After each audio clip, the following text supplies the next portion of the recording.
Hi, I'm James Clements. I've just written a newsletter on LinkedIn, and you can go and have a look at that if you want to read it in detail.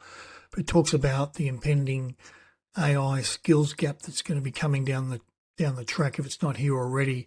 We've got a lot of autonomous equipment coming into the country, and we've got a lot of field equipment. So from a heavy industry point of view, it's very relevant for you, because there's a problem landing on work sites right now that you can't fix with just a purchase order.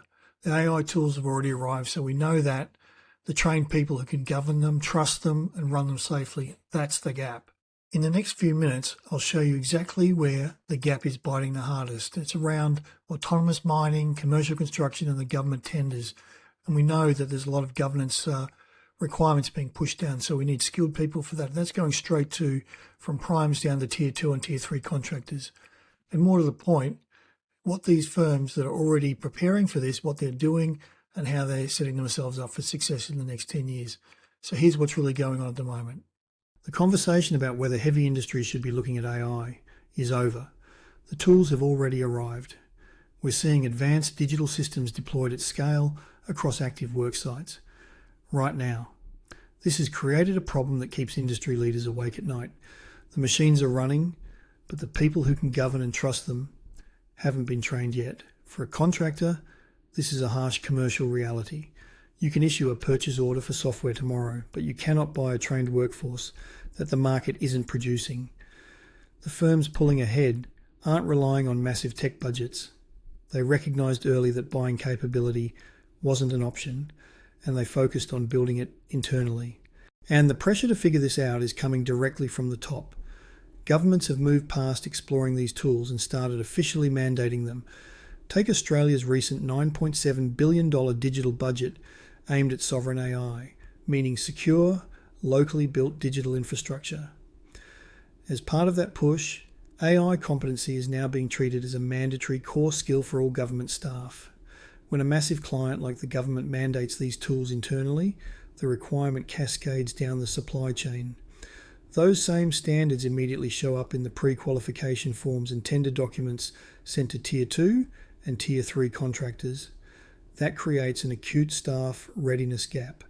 Contractors are suddenly hit with complex governance questions about their data models, and instead of handing over compliant documentation, they're responding with blank looks.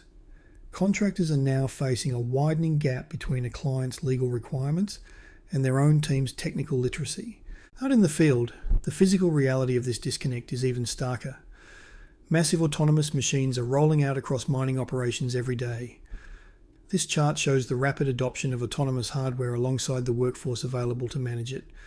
The first line tracks autonomous mining machines climbing 18% to over 1,100 units. But look beneath it. Mining engineering enrollments have plummeted 63%. Today, the fill rate for experienced mining engineering roles sits at around 42%. That means more than half of those essential jobs are sitting permanently empty. To make matters worse, there is no established local training pipeline for the specific new roles this automation requires.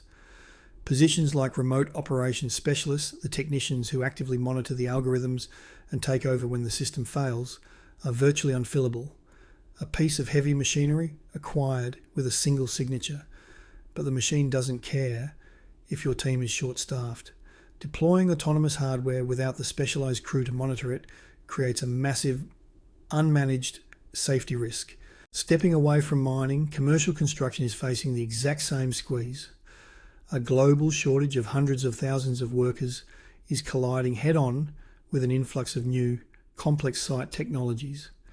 The physical job has changed beneath the workers' feet. Crews arrive on site and are now expected to instantly understand intricate 3D modelling software and reality capture, a process that uses lasers to map physical spaces into precise digital data.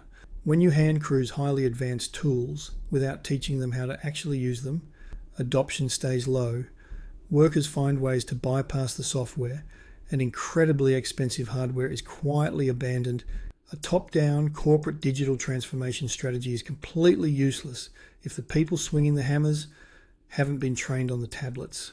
To fix that disconnect, training must start where the physical work happens, practically and role by role. Capability has to flow upward from the site level. You teach the operator first, who informs the supervisor, who reports to the foreman, who ultimately supports the project manager. In practice, this means putting tools in hands.